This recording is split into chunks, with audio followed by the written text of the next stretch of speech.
Hello everyone, it has been 4 years since I purchased this Suzuki Grand Vitara, 2008 Suzuki Grand Vitara, and now it has 255,000 kilometers, which means I drove it around 30 to 35,000 kilometers. So it's time for the annual service.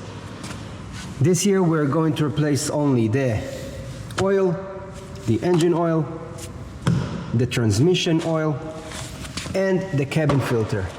I replaced the air filter and some other stuff last year. You can check the previous video in the description or anywhere on the screen. And also I'm going to replace the rear brake shoes, but that's for another video which we'll upload it separately. So let's get started. First, let's pop the hood and pull the dipstick out a bit to help the oil drain smoother. Next, we need to drop the skid plate.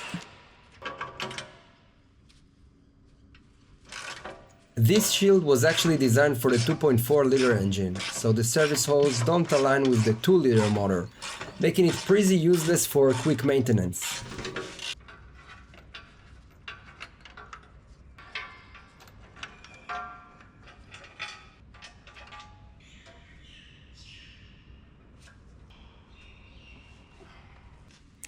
Let's remove the drain bolt using a 17mm socket. Don't use any tool other than that.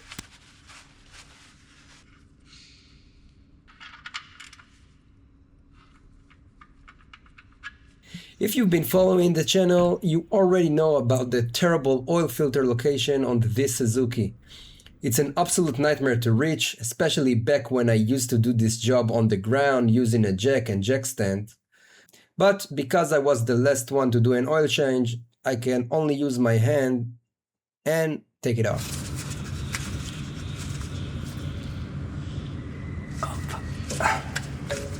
Easy.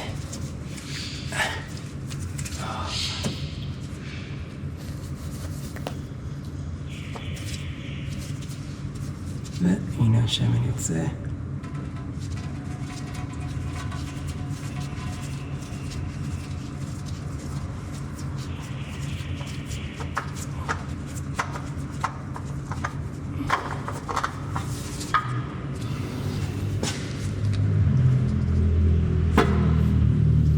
Let's lube up the rubber gasket with some fresh oil. We can't pre-fill this filter because it mounts sideways and will just spill everywhere. Let's put the new filter back on. Moving on to the transmission fluid. Once again, the cutout in the skid plate does not line up, so my half-inch extension can get a straight line at the drain bolt. The drain bolt was stuck tight, so I had to cycle through a few different tools. I'm leaving my failed attempts in the edit because YouTube always makes things look effortless, but in real world, DIY isn't always pretty.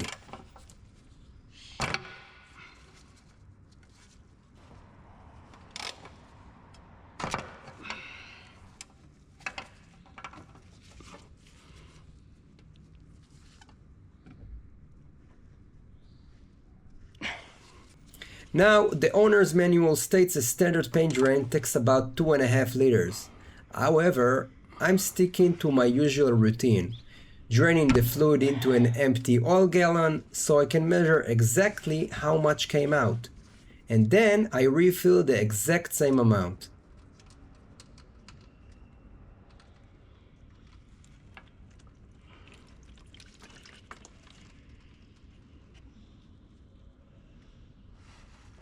As you can see, because the drain plug does not line up perfectly with the skid plate, the fluid ended up running along the top of the skid plate and dripping out the corner. What a mess. We'll let it completely drain before moving forward. After hand threading the drain plug back in, let's clean up all the mess down here. Once it's clean, we can torque it down.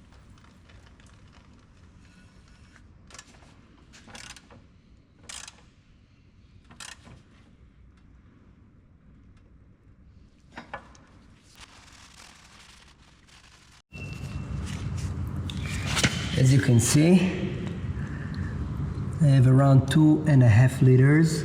It's 2.3 maybe, but because some oil also spill on the floor, I guess it's 2.5. Also the manual says 2.5 liters, so that's what I'm going to put inside. Let's lower the car back down to fill up the fluids, starting with the engine oil.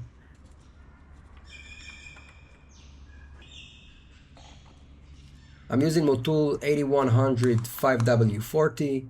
This engine takes roughly 4.7 liters of oil.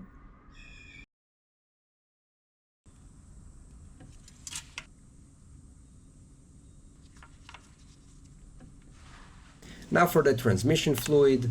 Last time I used Mobil, which is an OEM approved, but this time I'm switching to Valvoline.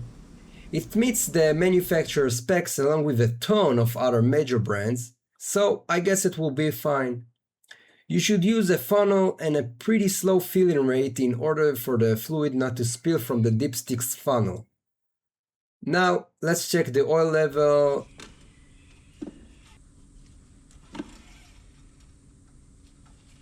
And the level looks spot on. Everything is good over here. Let's finish with turning on the engine and shifting between gears.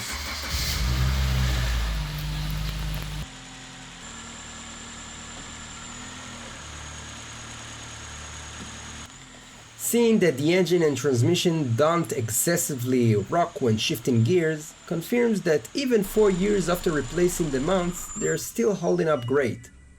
Let's lift the car one last time to bolt the skid plate back on.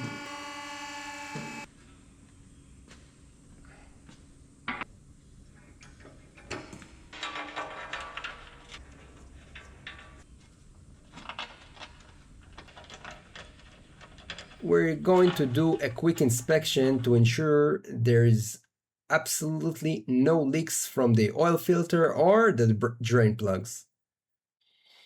And everything over here is looking great. Few minutes after the engine is off, I can already check once again the oil level to make sure there's enough oil. The engine oil dipstick showed it was a tiny bit low, but after a quick top off, the level is perfect and we can wrap this up.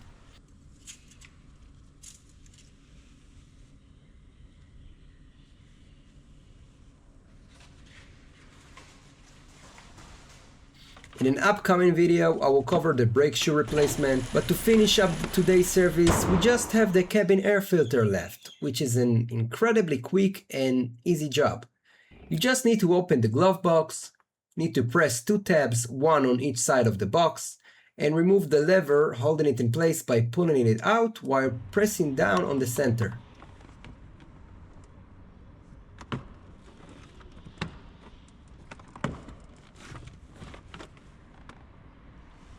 Now we have access to the filter's housing.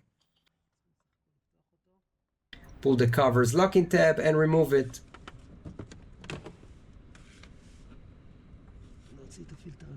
Now, remove the old filter, but before installing the new one, I recommend turning on the fan at full speed in order to remove any dust or leaves stuck in the system.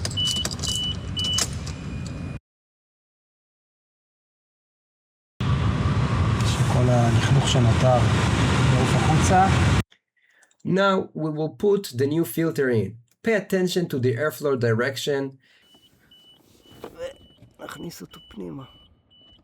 and return everything back. First the filter's cover,